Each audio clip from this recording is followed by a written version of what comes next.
Follicular thyroid ক্যান্সারটা খুব তাড়াতাড়ি ফুসফুস অথবা হাড়ের মধ্যে ছড়াতে পারে, যাতে তার মেটাস্টেসিসটা আর না বাড়ে এবং তার রোগটা যাতে কন্ট্রোলে থাকে এবং সে যাতে সুস্থ থাকে।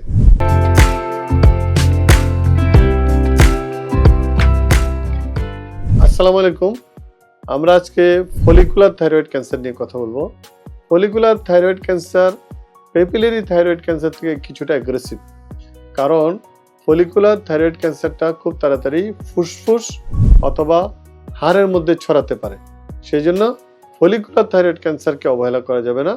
আমাদের ঠিক একইভাবে অপারেশনের পরে বা অপারেশনের আগে আমরা বায়োপসি করে আইএসসি করে আমরা যখন কনফার্ম হব যে এটা ফলিকুলার থাইরয়েড ক্যান্সার এবং এটার জন্য ভালো টার্গেটেড থেরাপি এখন আমাদের আছে, সুতরাং আমরা যেটা আগে বলেছিলাম এনজিএস করার পাশাপাশি এই রুগীটাকেও আমরা রেডিও আয়োডিন অ্যাবলেশন থেরাপিটা করব। সেই জন্য আমরা এই রুগীটাকেও আমাদের আগের কথা মতো আমাদের নিউক্লিয়ার মেডিসিন সেন্টার, যেটা আমাদের সরকারি হাসপাতালে আছে, এবং তাদের মাধ্যমে আমরা ঠিক পেপিলারি থাইরয়েড ক্যান্সারের রুগীদের মতো তাদেরকে আয়োডিনের ডোজ নির্ধারণ করে আমরা তাদেরকে আয়োডিন প্রয়োগ করে তাদেরকে আমরা 5 দিন আইসোলেশনে রাখবো এবং বছরে একবার করে 5 বছর পর্যন্ত এই আয়োডিন অ্যাবলেশন থেরাপিটা করব। এবং এই আয়োডিন অ্যাবলেশন থেরাপির মাধ্যমেই বেশিরভাগ রোগী ভালো থাকবে।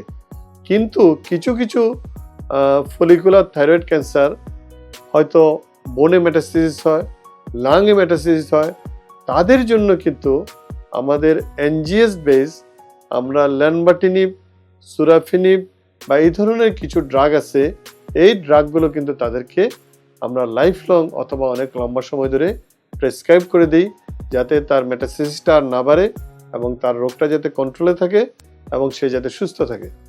আমি থাইরয়েড ক্যান্সার নিয়ে কথা বলছি, কিন্তু আপনারা একটা জিনিস খুব মনে রাখবেন, থাইরয়েড ক্যান্সারের রোগীদের যেহেতু থাইরয়েড অপারেশন করে ফেলে দেওয়া হয় অথবা থাইরয়েড ফাংশনালি ডিস্ট্রয় করা হয়, সুতরাং তাদের থাইরয়েড রিপ্লেসমেন্ট থেরাপি অথবা থাইরক্সিন যে ওষুধটা আছে এটা ট্যাবলেটের মাধ্যমে প্রতিদিনই নিতে হবে।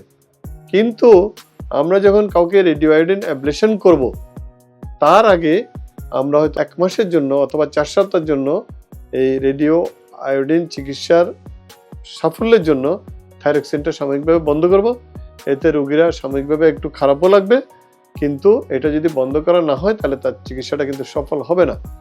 বাট এইটা বাদ দিয়ে লাইফ লং আমাদের এই রোগীদের থাইরক্সিন রিপ্লেসমেন্ট থেরাপি পেপিলারি হোক ফলিকুলার হোক এদের কিন্তু চালিয়ে যেতে হবে। আজকে আমি এখানেই থামবো।